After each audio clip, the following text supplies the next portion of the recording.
E aí pessoal, tudo bem? Bora para mais um vídeo? Pessoal, hoje eu quero fazer um vídeo para vocês aqui. Não reparem na qualidade da câmera, eu estou filmando do tablet aqui. Mas o importante vai ser o conteúdo, beleza? Primeiramente, espero que esteja tudo bem com vocês. O assunto do vídeo hoje vai ser... Hoje nós iremos apresentar no Jornal da G3 um vídeo falando sobre um diagnóstico do Golf. Poderia enganar muitas pessoas, mas o osciloscópio não deixou, beleza? Logo depois da vinheta.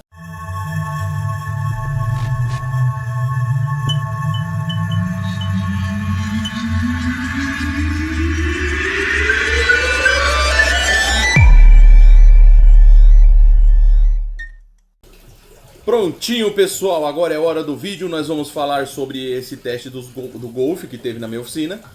Golf 1.6 com motor EA111, beleza? Esse Golf chegou com um funcionamento muito ruim. Ele funcionava, dava na partida, o carro funcionava, passava-se alguns minutos, não, segundos, ele começava a embaralhar a marcha lenta, beleza? E esse carro foi feito cabeçote, foi trocado o comando, foi colocado um comando da marca Aplique. E um mecânico amigo nosso trouxe o carro para fazer o diagnóstico, beleza? E eu vou mostrar para vocês agora como que chegamos aí ao diagnóstico desse carro. Ele apresentou apenas uma falha que incomodava bastante. No DTC dele era só uma falha. Ele estava com problema no sensor de fase. Problema no sensor de fase. Eu não salvei a imagem do sensor de fase, tá? Mas eu foquei o diagnóstico aí e eu quase fui induzido ao erro. Quase. Se não fosse a ajuda do nosso amigo Marcos do grupo da G3.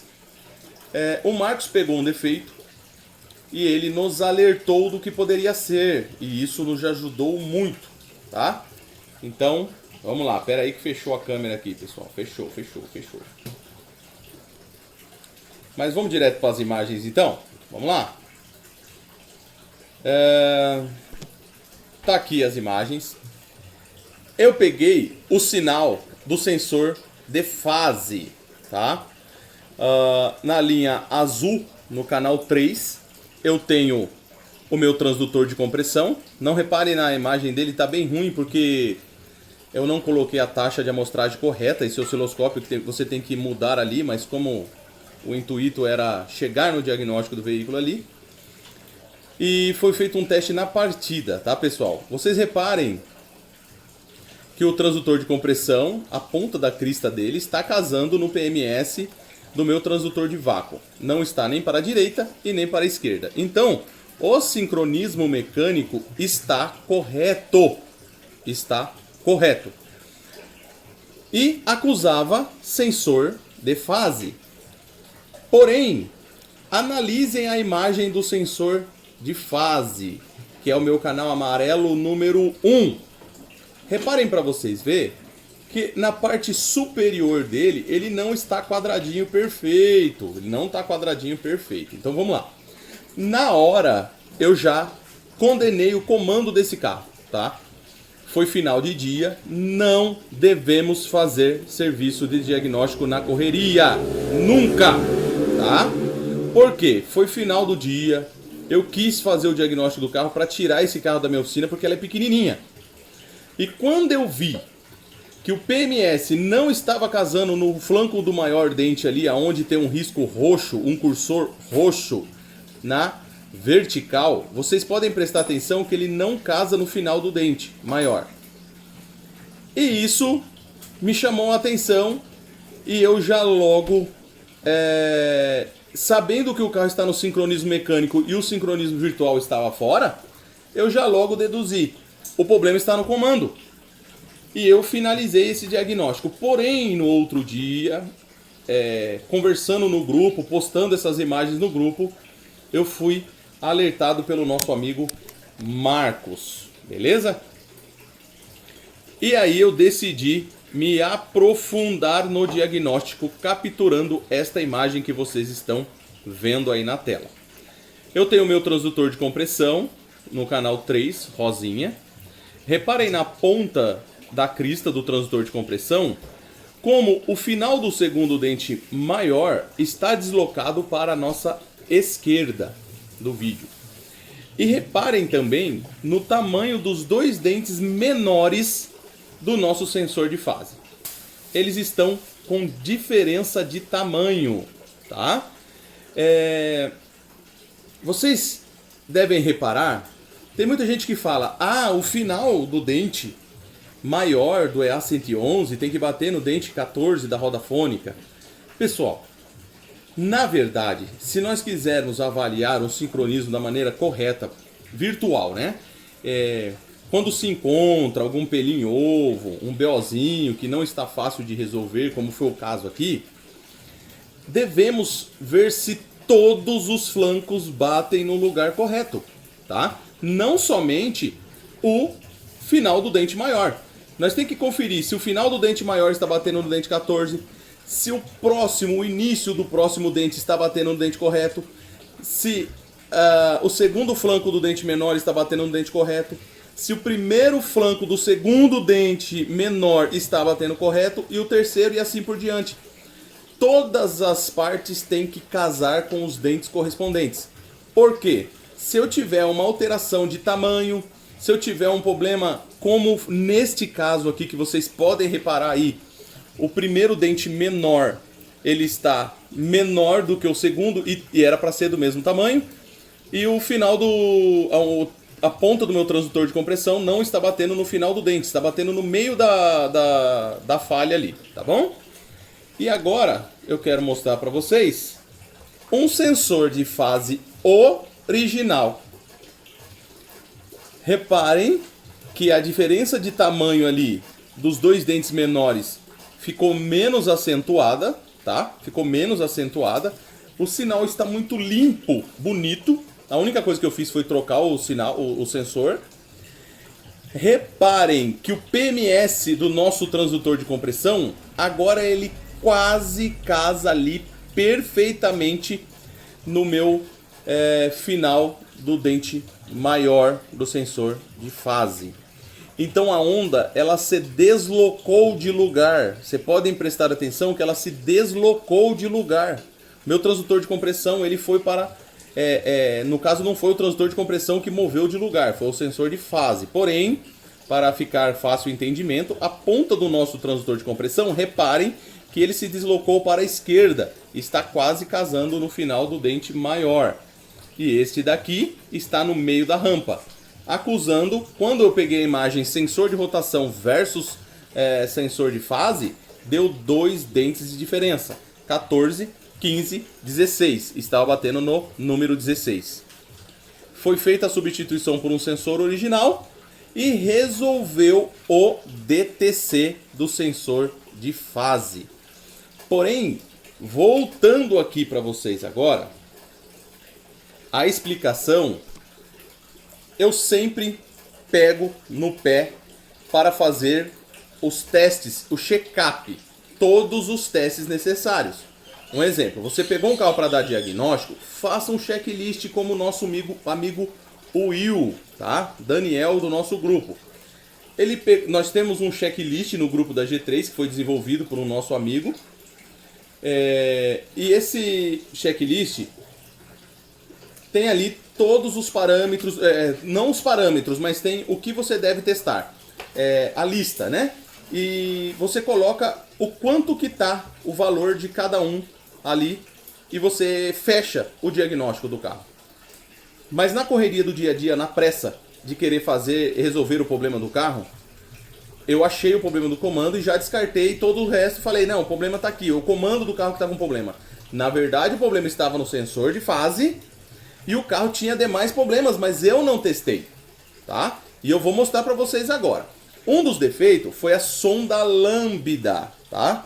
A sonda lambda do carro estava travada e eu não tinha visto isso por falta de atenção. Eu foquei no sensor de fase, comando e não fiz os demais testes. A sonda lambda estava travada. Condenamos também a sonda lambda. Isso depois do alerta do nosso amigo Marcos, no outro dia, com calma, analisando o carro direitinho, porque o carro ficou lá na oficina. Aí analisando o carro direitinho, fomos fazer os testes gerais. E vou mostrar uma coisa para vocês aqui, uma imagem que eu capturei. O tablet é lerdo pra caramba, então vocês têm um pouquinho de paciência aí, tá? Essa aqui é a imagem da bomba de combustível. Pessoal, olha a situação da bomba de combustível de um carro flex. Então, o carro tinha problema no sensor de fase, na bomba de combustível e também na sonda lambda. Se esse carro volta para o meu cliente mecânico, ele ia fazer o quê? Ele ia fazer a substituição do comando de válvulas. Não ia resolver o problema. A retífica que fez a montagem desse sensor de fase. O telefone tocou aqui, eu desconcentrei.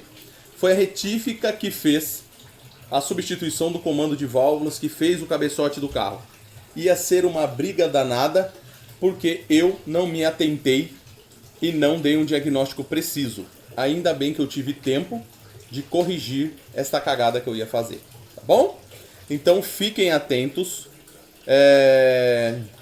O problema do carro, como eu já disse, vou voltar a repetir: sensor de fase, bomba de combustível e sonda lambda. E se eu não faço todo o check-up do carro, não confiro ali um TVA na partida, um TVE na partida, uma CR, sincronismo, se eu não faço esses testes e elimino a possibilidade de ter um defeito no motor, e depois eu vou lá, passo o scanner, analiso os sensores e depois analiso ali vazão de bicos injetores, agora eu vou mostrar para vocês. E daí eu tive o carinho, né, de fazer a análise depois do BO, de quase acabar com tudo ali, né? Aí eu tive esta preocupação. Tá aqui, pessoal, ó. Essa imagem aqui é a imagem do vazão dos bicos injetores desse Golf. Podem reparar que todos estão bem próximo ali, salvo alguma alteração na marcha lenta, está trigado pelo cilindro número 1. Então, a gente podemos fazer a contagem correspondente, 1342, 1342, e reparamos ali que não se repete no mesmo lugar as variações de vazão que tem. Então, o problema não era o bico injetor, e sim uma correção da injeção eletrônica aí, por se tratar de um carro com injeção eletrônica sequencial. Beleza? Então, espero que esse vídeo tenha ajudado vocês a ter um pouquinho mais de atenção. O grupo da G3 ele é um grupo que não é um grupo de ajuda, ele não serve para ajudar vocês. Um exemplo, chega um carro na sua oficina e você chegar e falar o que você acha que pode ser. Por quê? Porque o intuito da G3 não é ajudar você num carro específico. O intuito da G3 é que o grupo um ajude o outro, ou aquilo que for possível ajudar, eu ajudo, que é o quê? Ensinar o caminho das pedras, para que você possa alcançar a condição de encontrar aquele defeito por você mesmo. Um exemplo, eu tenho uma suspeita aqui que o problema está no comando de válvulas. Quais os testes eu devo executar para chegar nesta conclusão e descobrir este problema? Este é o correto? Bacana? Então, pessoal, parem de pesquisarem defeito. Eu vejo muitos clientes aqui de mecânicos, às vezes revoltado com o mecânico ou alguma coisa assim, e ele começa na internet pesquisar sobre defeito. Pessoal, não existe, não tem cabimento isso daí. São testes. Eu, sendo mecânico, busco estudar, busco ter as ferramentas. Quase cometi um erro grave. Era peças de valores consideravelmente alto. E o carro ia permanecer com defeito. Tinha mais defeitos no carro. Tinha que ter sido feito todo um teste. Imagina você fuçando na internet porque algum aleatoriamente consegue resolver um problema. Os sintomas é o mesmo, mas as peças pode ser o defeito diferente. Isso não existe. Eu peguei na minha oficina 2 carros com o mesmo motor. Era uma Captiva e o outro... Você lembra o nome daquele carro? Deu branco agora, eu sempre esqueço. Malibu. E o outro era um Chevrolet Malibu. Os dois compartilham do mesmo motor. Porém, chegaram com um problema no variador de fase. Acusava variador de fase do mesmo comando. O problema era a eletroválvula do variador de fase. Muito barato para resolver. O outro foi o motor inteiro feito. Foi condenado todo o motor do cliente. Por quê? Porque era falta de lubrificação. Estava arriscado o comando eixo balanceador e estava arriscado o girabrequim. Problema de pressão de óleo. Então, são defeitos distintos, diferentes, com o mesmo sintoma, o mesmo código de erro. Para um, gastou pouco. Para o outro, gastou absurdo. Então, pessoal, para com isso. Pague mecânicos que cobrem o diagnóstico. Por quê? Ele vai te cobrar para falar o que é, mas sem ficar com negócio de troca-troca de peça. Ele não vai ficar trocando peça, ele vai trabalhar no teu carro, ele vai usar as ferramentas, ele vai trabalhar, ele vai te cobrar o diagnóstico. Se ele te der um diagnóstico, você fazer a substituição das peças, tudo belezinha, e não resolver o problema do carro, ele tem que se responsabilizar. Não existe isso de você chegar, levar no mecânico, o mecânico falou que era bobina, trocou e não resolveu. Pessoal, deixa no mecânico, ele vai substituir as peças para você, vai fazer o diagnóstico para você, e quando substituir as peças, resolve o problema do carro, te entrega um carro resolvido, fim da história, tá bom? Então, espero que vocês tenham gostado desse vídeo, que tenha sido de aproveito para vocês. G3 transdutores com New Tecnoscópio, somos vendedor do New Tecnoscópio, nem todo mundo sabe, somos vendedores, utilizamos o New Tecnoscópio no nosso dia a dia. Temos também os transdutores que servem no New Tecnoscópio, em todos os osciloscópios. Ai, desculpa pessoal. Tá uma luta filmar isso aqui, viu? Mas vocês entendem que a G3 sempre é o mais simples possível. Estou usando com o tablet aqui, mas o importante é fazer esse vídeo para vocês aí. Espero que vocês tenham gostado. Tenham um bom dia, uma boa tarde, uma boa noite. Fiquem com Deus, pessoal. A Laricinha hoje não pôde estar aqui junto de nós, mas eu precisava fazer esse vídeo para vocês, tá bom? Fiquem com Deus.